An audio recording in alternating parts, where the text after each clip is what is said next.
Saudações, galera. Beleza?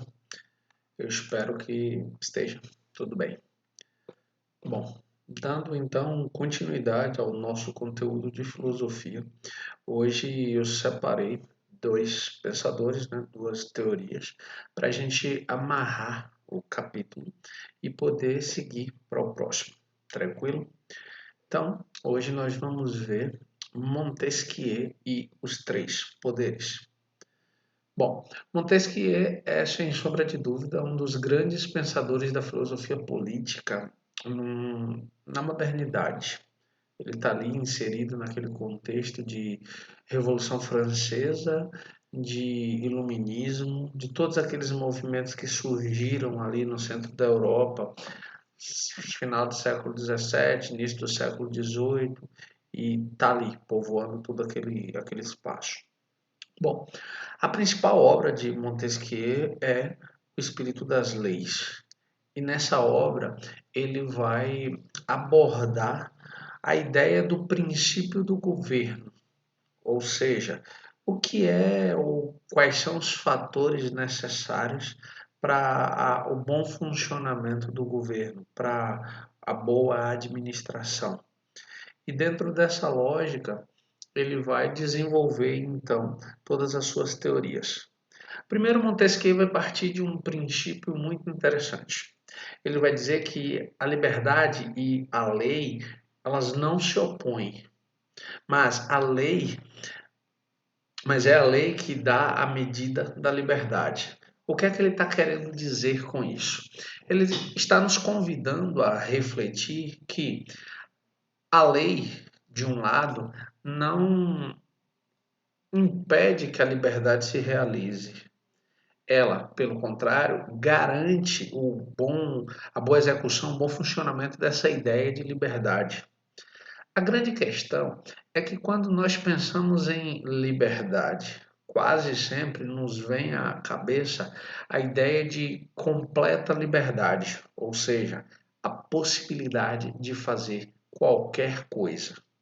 E para Montesquieu, obviamente, essa ideia de liberdade não se aplica, já que qual é o papel da lei? Estabelecer limites. Estabelecer limites para essa liberdade, que a gente vai passar a chamar então de liberdade civil. Por que liberdade civil? Porque se vocês pararem para pensar, antes havia a liberdade absoluta nas hipóteses teóricas propostas pelos filósofos contratualistas, aqueles que a gente viu nas aulas anteriores, Thomas Hobbes, John Locke e Jean-Jacques Rousseau. Para eles, no estado de natureza, então, havia uma liberdade absoluta. Mas, na medida em que o Estado se estabelece, então essa liberdade deixa de ser absoluta e os cidadãos passam a estar sujeitos à liberdade permitida ou estabelecida pela lei. Então Montesquieu vai exatamente colocar essa ideia de que nós somos livres dentro do que a lei nos permite. Tranquilo até aqui? Então vamos lá. Para ele, haviam três possibilidades de governo, três modalidades de governo. E ele categoriza essas três modalidades aqui, ó: república, monarquia e despotismo. O que é interessante é que quando a gente pensa em república, há duas possibilidades para se pensar essa república. A primeira, a república democrática, onde há uma participação do povo, onde há uma intervenção popular. E há, em oposto à democracia, à república democrática, me perdoem, há então a ideia de uma república aristocrática, onde o governo seria composto por um pequeno grupo que governaria. Então, a gente tem, de um lado, a República Democrática e do outro, a República Aristocrática. Havia ainda a monarquia, onde se tem um único rei e esse rei governa, Mas dentro dessa monarquia existem leis e essas leis estabelecem os limites do poder desse rei. Mas para Montesquieu há também o despotismo. Esse despotismo, ele seria também dentro da mesma modalidade que a monarquia, mas estaria muito mais próximo de um rei tirano, um rei que não respeita a lei, que a fala e as vontades desse rei representam por si só a lei. Então, o rei é a lei. Isso se aproxima muito da ideia de uma monarquia absoluta, de uma monarquia absolutista. E Montesquieu era um crítico ferrenho, um crítico duro dessa ideia de uma monarquia absoluta, porque dentro dessa relação de uma monarquia absoluta, o poder, de certa forma, estaria muito próximo das vontades do rei. Então, num dado momento, como o rei detém todo o poder, ele poderia perder o respeito pelas leis e passar a arbitrar, a tomar as decisões ao seu bel prazer.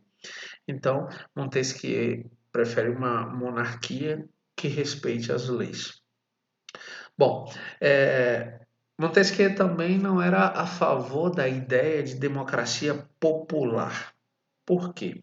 Porque uma democracia popular, uma democracia direta, com a participação de todas as pessoas, conta então com todos os indivíduos tomando parte desse processo. E quando se pensa em todos os indivíduos, é natural que a gente pense em pessoas que são aptas, que estão preparadas para participar do processo democrático, mas há também do outro lado as pessoas que não conhecem como funciona a estrutura de um governo, não conhecem como as decisões são tomadas e se elas são alheias a essa estrutura, que é a estrutura política, por que elas deveriam então decidir?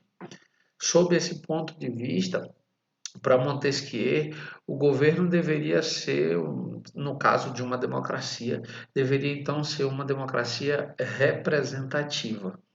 E quem seriam então os representantes dessa população toda? Seriam as pessoas mais esclarecidas dentro daquele grupo. Então, essas pessoas que estavam preparadas, que estudaram, que se esclareceram, essas estariam então, sob o ponto de vista do Montesquieu, aptas a governarem. Tranquilo? Lembrando, se você tiver alguma dúvida, anota no seu caderno que eu tiro na próxima live, tira dúvidas.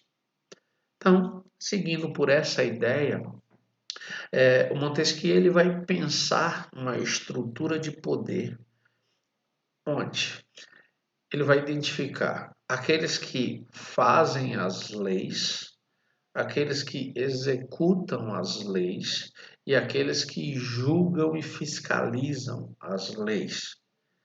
Trocando em miúdos e simplificando ao máximo, é do Montesquieu a ideia do governo estar dividido em poder legislativo, executivo e judiciário. Lembrando que o poder legislativo é aquele que propõe e constrói as leis. E o poder executivo é aquele que executa a lei. E o poder judiciário julga e fiscaliza as leis e a aplicação dessas leis. Mas Montesquieu tinha uma preocupação grande com relação a essa estrutura. Por quê?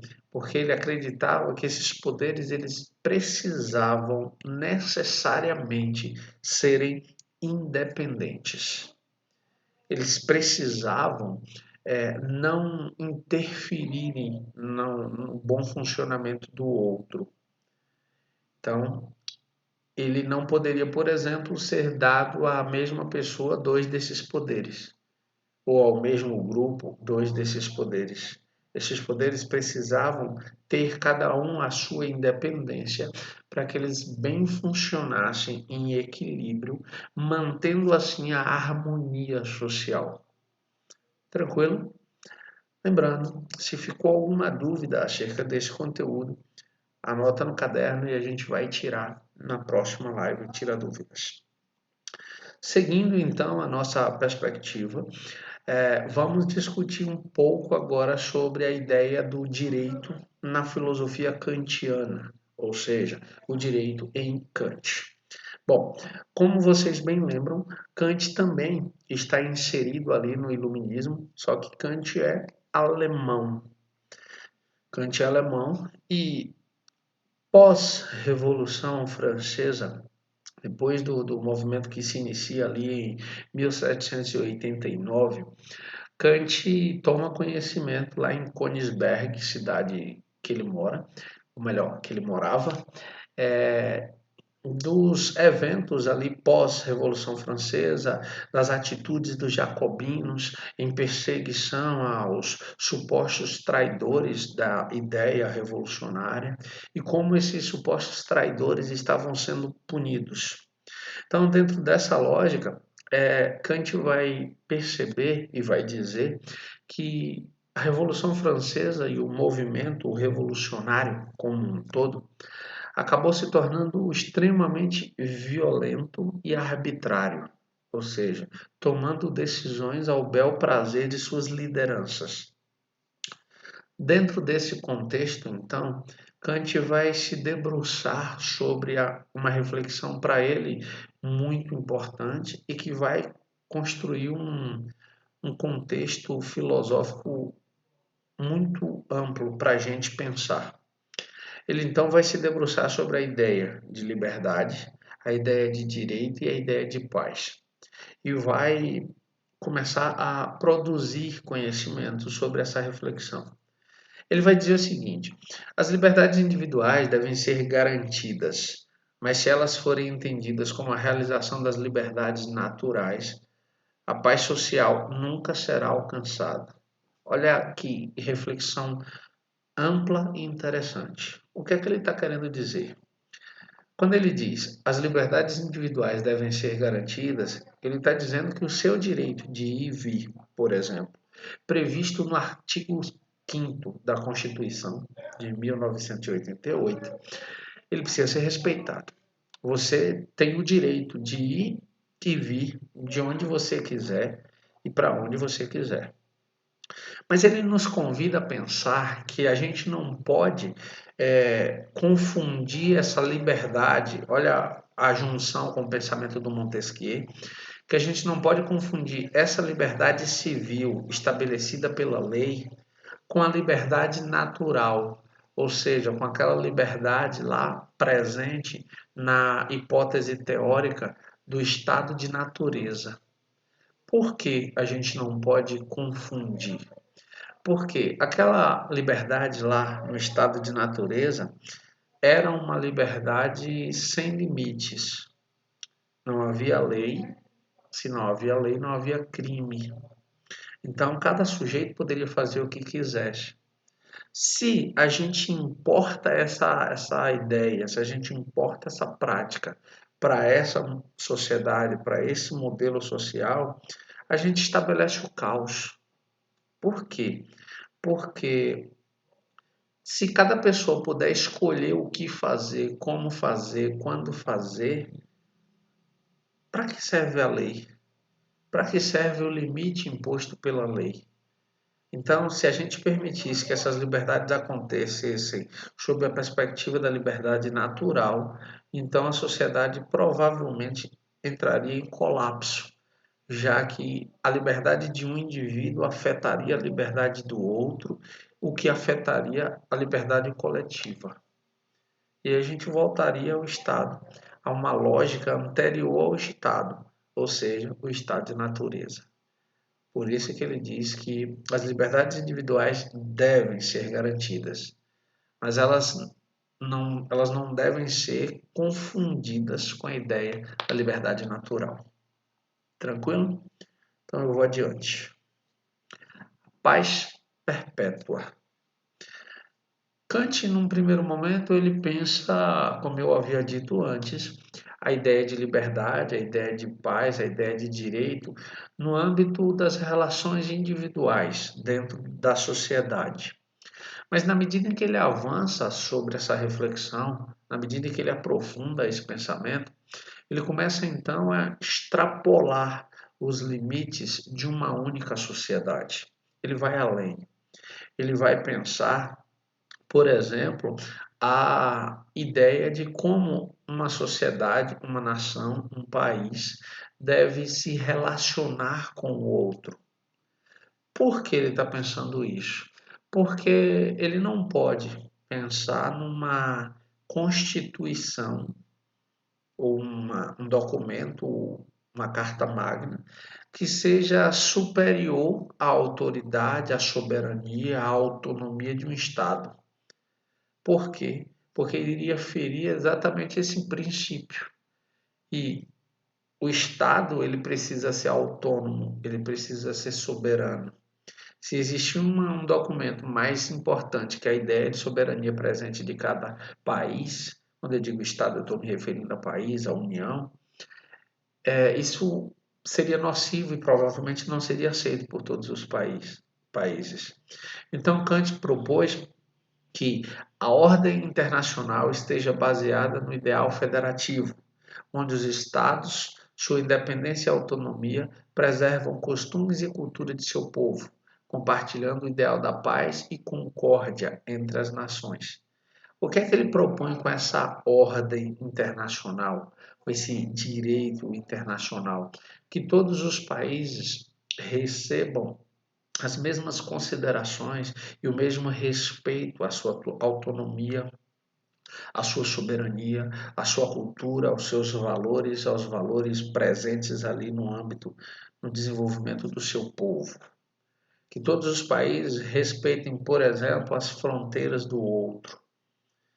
Partindo desse pensamento, Kant entendeu que se todos os sujeitos estivessem adequados a essa lógica, se todos os países estivessem adequados a esse respeito mútuo, nunca haveria a perturbação da paz. A paz seria perpétua, a paz seria eterna. Por quê? Porque quem oferece respeito tende a receber respeito em troca. Quem oferece paz tende a receber paz em troca. Então perceba, Kant pensou o direito interno do Estado, uma carta magna, a Constituição, onde os sujeitos estão submissos a esse modelo, a essa estrutura social, que o Estado estabelece as leis e os sujeitos se adequam a essas leis para viverem bem dentro do Estado. Kant pensou também a ideia da ordem internacional, onde os sujeitos eles são partes do Estado e aí os estados garantem suas soberanias e suas autonomias e convivem em paz, uma paz perpétua, desde que se respeitem mutuamente. E Kant também pensou o chamado direito cosmopolita, ou seja, o direito que garante esse respeito ao indivíduo que, por exemplo, não é natural, não é filho de um determinado país, mas está naquele país por qualquer motivo. Então, o direito e as liberdades dele também precisam ser respeitadas, mesmo que ele não esteja em seu país de origem. Então, percebam que o pensamento de Kant ele dá conta de uma questão ampla que aborda temas extremamente válidos para pensarmos as relações sociais. Temas que são a liberdade, a paz e o direito como garantidores da harmonia e do bom funcionamento social. Tranquilo? Lembrando que se houver dúvidas, a gente vai tirar na próxima live, tirar dúvidas. Tranquilo? Qualquer coisa é a mesma coisa. Eu vou ficando por aqui. Um forte abraço e tchau, tchau.